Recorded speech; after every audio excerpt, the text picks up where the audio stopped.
ना मैं तब बोलूँ ना जब पांच लोग उधर से बोल रहे हैं आप, तो मैं क्या बोलूँ? आप ही बोलो, मैं सुन रहा हूँ। अगर आप मुझे मौका देंगे मैं बोलूँगा। मैं ऐसे नहीं बोल सकता कि 5 लोग चिल्ला रहे हैं मैं बोलूं। मैं ऐसे नहीं बोल सकता।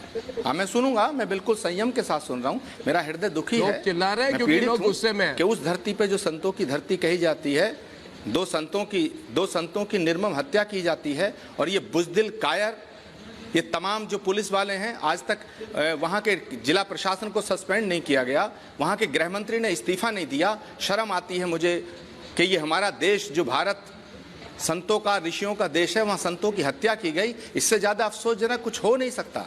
ये पीड़ा का समय है, ये राजनीति का समय नहीं है। और माफ़ करना, मैं कहना चाहता हूँ इस बात से, सरकार किसी की भी हो, कांग्रेस पार्टी के साथ अगर मैं हूँ और कांग्रेस पार्टी का समर्थन अगर महाराष्ट्र की सरकार को है, तो उसका मतलब ये नहीं है कि संतों की हत्या पे मैं चुप रहूंगा। मैं बिल्कुल जवाब चाहूंगा।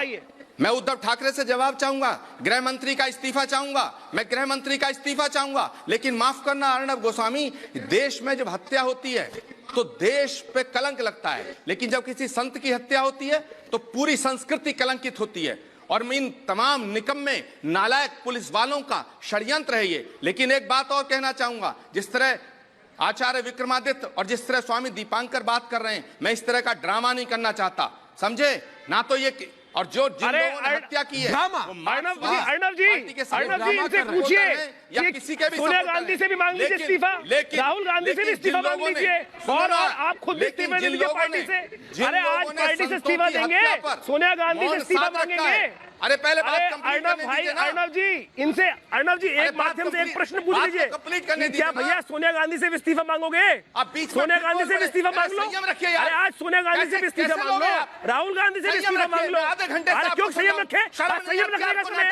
आज संयम की बात करने का प्रयास करते हो। आप लोगों के रहते हुए, आप लोगों को सरकार में रहते हुए 2 संतों की हत्या कर दी जाती है, पूरा भारतवर्ष में जो माहौल बना दिया जाता है। आप जैसे लोग, आप कहते हैं संयम की बात, यहाँ संयम रखने की बात हो रही है। कौन संयम रखेगा? शर्म नहीं आती आपको? पोष है। मैंने आपको आधा घंटा सुना, वो मेरी बात सुनिएगा। छोड़ दीजिए पार्टी, डूब के मर जाओ चुल्लू भर पानी में। रखिए पार्टी, छोड़ दीजिए। डूब के मरो। तुम नौटंकीबाज हो, ऐसे लोगों के साथ पार्टी में आपने तुम ड्रामेबाज हो, जिन लोगों को तुम हिजड़े हो, तुम्हें शर्म आनी चाहिए। अरे आचार्य के तुम हिजड़े हो, तुम जैसे लोगों को तुम साधु नहीं हो, कहने का तुम हिजड़े हो। संत कहते हो तुम। सुनो, संत कहते हो, संतों की टोली में खड़े होते हो और जिनकी हत्या हो जाती है। सुनो, अरे सुनो तुम ड्रामा करते हो, सुनने की जरूरत है। यहाँ तुम्हें किसको झाड़ रहे हो? यहाँ झाड़ने की जरूरत नहीं है। यहाँ तुम्हारी बकवास सुनने के लिए नहीं बैठे। आज संतों की तुम्हारा दिल नहीं चल रहा है यहाँ पे बैठ के। आज 5 मिनट सुनना पड़ेगा। मैं आपको आधा सरकार है, तुम्हारी सरकार है, सुनना पड़ेगा। ये हिजड़े हैं, सुनने के लिए बैठे, सरकार है, शर्म आनी चाहिए। अरे तुम्हारी सरकार है, तुम धोखेबाज हैं, तुम झूठ बोल रहे हैं, तुम धर्म के नाम पे चोला पहन के गद्दार हैं ये देश के। अरे तुम धोखेबाज हो, धर्म के गद्दार हैं। मेरी बात सुनिए, तुम्हारी सरकार के आधा घंटे से मैं आपको सुन रहा हूँ, तुम्हारे आधा घंटे से मैं आपको सुन रहा हूँ, संतों की हत्या आधा घंटे से मैं आपको सुन रहा हूँ। मेरी बात सुनिए, जीवे मुझे कहते हुए संयम रखिएगा, आपको शर्म आनी चाहिए। संयम रखिएगा, नौटंकी मत करिएगा, ड्रामा मत करिएगा, ड्रामा मत करिएगा। तुम जैसे धोखेबाज लोग, ये संत की मर्यादा नहीं है। सुनिए, ये संत की मर्यादा नहीं है, आपका खून नहीं खोल रहा है। मैंने आधा घंटा सुना तुम्हें, आप मैंने आधा घंटा सुना तुम्हें, भाषा का उपयोग कर रहे हो, सुनो, आप मुझे झाड़ रहे हो। सुनो, आपको अपनी पार्टी आधा घंटा सुना मैंने, अपनी पार्टी संयम से सीखो, बात करनी चाहिए, शर्म आनी चाहिए अपनी पार्टी के होम तुमको, मिनिस्टर से बकवास बात करते करनी हैं चाहिए। आप। आपकी अबे जाओ हिजड़ो, आपकी नपुंसक हो तुम, आपने अपनी तुम इस बकवास धर्म कर रहे हैं, कलंक हो, आपका खून नहीं चल रहा है, जो बकवास झूठ करने की बोलता है, बकवास तुम इस करने की बात धर्म करते हैं यहाँ कलंक पर। हो। अरे संत का चोला ओढ़े हुए शैतान है आप। राजनीतिक शर्म का रंग देना चाहते हो, आप संत कहने लायक नहीं है। आप किस कारण से राजनीति में है? आज मैंने मांगा गृहमंत्री का इस्तीफा, आपको अपनी पार्टी के अध्यक्ष से, आपको अपने लोगों से कुछ बोलते हुए नहीं बनता है और आप मुझे बात कर रहे हैं। आपको शर्म आनी चाहिए। आप अपने आप को कृष्ण महात्मा कहते हैं। मैं कह रहा हूँ पूरे संत समाज को आपको संत वर्ग से निष्कासित कर देना चाहिए। जो जिस व्यक्ति का संत हत्या हो जाने पर खून नहीं खोला है, अब उन लोगों का साथ देने का तैयार बैठा है जिन नरभक्षियों ने संतों की महात्माओं की हत्या कर दी। सब लोगों को रावण का वंश आपके अंदर घुसा है, मुझे लगता है। आप जैसे लोग, आप नरभक्षी है, आपका दायित्व था कि उन लोगों की रक्षा करें, आपका दायित्व था उनकी रक्षा करना, लेकिन मैं सियासत नहीं करता, आपकी पुलिस थी, मैं सियासत नहीं करता, मैं धर्म का चोला पहन के राजनीति नहीं करता, और राजनीति करता हूँ डंके की चोट पे करता हूँ, राजनीति करता हूँ खुलेआम कांग्रेस का समर्थन करता हूँ। बकवास किया जा रहा है भाई अपने ऐसे देखिए आप मेरी बात सुनिए, आप अपने भाषा पे संयम रखिए। इतनी अभद्रता टीवी पे ठीक नहीं लगती। अरे आचार्य प्रमोद कृष्ण अपने आप को आचार्य और संत कहते हैं, और आपके मुंह से जो शब्द निकल रहे हैं, जो मुंह से शब्द निकल रहे हैं, बुरा न माने। मुझे तो लग रहा है आज मैं नलिन कोहली, आज मैं जरूर कहूंगा कि मुझे लग रहा है मुझे लग रहा है, सुनिए मेरी बात, अभी मेरी बात सुनिए। मुझे लग रहा है आचार्य प्रमोद कृष्णन, आपको जो आप कहते हो, पहले शांत हो जाओ गदाधारी भीम। मेरी बात सुनो, मेरी बात सुनिए। मुझे लगता है आप बिक चुके हैं, आप बिक चुके हैं। अंतोनियो माइनो की पार्टी ने आपको खरीद लिया।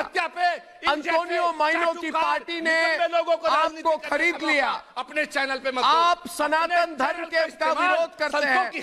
आप आचार्य कहने लायक नहीं रहे। आप आचार्य कहने लायक नहीं रहे। जिस आप में हिम्मत नहीं है, आप कहते हैं आप डंके की चोट पे बात करते हैं। तो मैं पूछता हूँ स्वामी दीपांकर, ये कहते हैं कि डंके की चोट पे बात करते हैं, तो जाइए डंके की चोट पे 10 जनपद और बोलिए, अरे भाई अंतोनियो माइनो, पार्टी छोड़ो, भारत छोड़ो।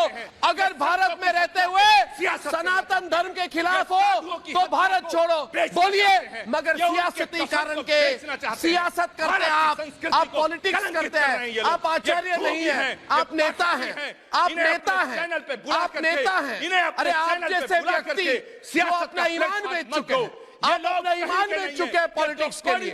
अरे स्वामी दीपांकर, ये भारत के स्वामी दीपांकर, इनको पूछिए आज कि अंतोनियो माइनो ने कौन सी कुर्सी दी इनको, कौन सी कुर्सी दी, किस गद्दी पे बिठाएगी अंतोनियो माइनो। अरे भाई बिक चुके आचार्य प्रमोद कृष्ण, आज आचार्य नहीं रहे, सिर्फ वो आचार्य का कपड़े पहनकर फैंसी ड्रेस करने वाले आदमी हैं। आप फैंसी ड्रेस कंपटीशन में जाइए, अरे भाई वहां पे इसको मारा गया, शेम बोलते हैं। आपके और नसीरुद्दीन शाह में कोई फर्क नहीं है। हम जैसे लोग करेंगे धर्म की रक्षा। आप अरे छोड़िए धर्म की रक्षा, पहले जाके सोनिया गांधी चुप क्यों है? चोट पे करेंगे। पहले इनको पूछे सोनिया गांधी चुप क्यों है? ये पाखंडी ढोंगी चैनल पे ड्रामा करते हैं। ड्रामा तो आप कर रहे हैं, झूठे हैं, ड्रामा आप करते हैं। करेंगे धर्म की रक्षा। आप मौलाना साहब के लिए रोएंगे, बाटला हाउस के लिए रोएंगे, आप संतों के लिए रोने वाले नहीं है। गोस्वामी इन लोगों कहाँ है वो व्यक्ति जो पॉलिटिक्स में आता है, जो पॉलिटिक्स में राजनीतिक संरक्षण की बात करता है, जिसको अपने अध्यक्षा से एक शब्द बोलने का अधिकार नहीं है। मैंने केवल एक प्रश्न किया कि संतों के साथ है और वो मुझ पर आक्षेप करने का प्रयास कर रहा है। मैं आवाज उठा रहा हूँ, आज मेरा दिल त्रस्त है, आज मेरा पास जाएगा। ये जाएंगे, ये पिद्दी ना पिद्दी के शोर हुए, ये झूठे पाखंडी धर्म के नाम पे कलंक इन लोगों को चैनल पे बैठा के संतों की हत्या पे सियासत कर रही है। अरे संतों की हत्या हुई है, ये भाजपा आपका संक्रमण हो चुका है, शर्म नहीं आती, आपका संक्रमण हो चुका है।